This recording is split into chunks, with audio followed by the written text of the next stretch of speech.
खुश दर्शक, आज से इस चैनल पर आप सनातन शिक्षा और टेली टॉक देखेंगे। अब देखते हैं आज का विचार। गीता के अनुसार श्री कृष्ण के मित्र उद्धव पूछते हैं, हे केशव, जब हस्तिनापुर में द्रौपदी चीरहरण की इतनी विभत्स घटना घट रही थी, तो आपने तुंगरथ जाकर द्रौपदी को क्यों नहीं बचाया? आपने द्रौपदी के पुकारे जाने की प्रतीक्षा क्यों की? अपने मित्र उद्धव का यह सवाल सुनकर श्री कृष्ण मुस्कुरा दिए। श्री कृष्ण उद्धव के सवालों पर मुस्कुराते हुए बोले, इस सृष्टि का नियम है कि विवेकवान व्यक्ति ही जीतता है, जो जीतने के लिए बुद्धि का प्रयोग करता है।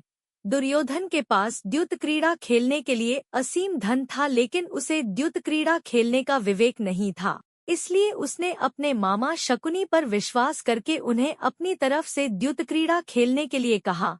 यह उसका विवेक से लिया गया निर्णय था, जबकि युधिष्ठिर सहित पांचों पांडवों को यह खेल खेलना नहीं आता था, लेकिन उन्होंने विवेक का इस्तेमाल नहीं किया और मुझे अपनी तरफ से खेलने के लिए एक बार भी नहीं कहा।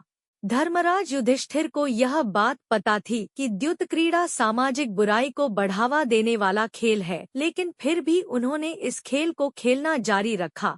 युधिष्ठिर मुझसे इस खेल को छुपाकर रखना चाहते थे। उन्हें लगता था कि उस कमरे में उपस्थित न होने पर मुझे कभी पता नहीं चलेगा कि राज्य को वापस प्राप्त करने के लिए उन्होंने बुराई के मार्ग को चुना है। इसलिए उन्होंने मुझे सभा में न बुलाए जाने तक वहां आने के लिए मना किया। युधिष्ठिर ने मुझसे वचन लिया कि मैं पांडव परिवार के बुलाए जाने पर ही सभा में आऊंगा।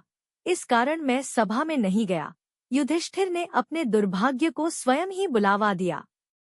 इसके बाद जब दुशासन द्रौपदी की साड़ी खींचने लगा, तो द्रौपदी की बुद्धि विवेक जागृत हुआ और द्रौपदी ने हरि हरि अभ्यम कृष्ण ना अभ्यम का नाम जाप कर श्री कृष्ण को सभा में उपस्थित होने के लिए पुकारा। खुद को पुकारे जाने पर श्री कृष्ण ने विलंब नहीं किया और अपनी सखी को बचाने सभा में उपस्थित हो गए।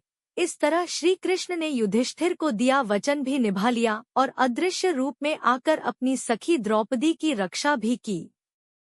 खुश दर्शक, आज से इस चैनल पर आप सनातन शिक्षा और टेली टॉक देखेंगे। अब देखते हैं आज का विचार।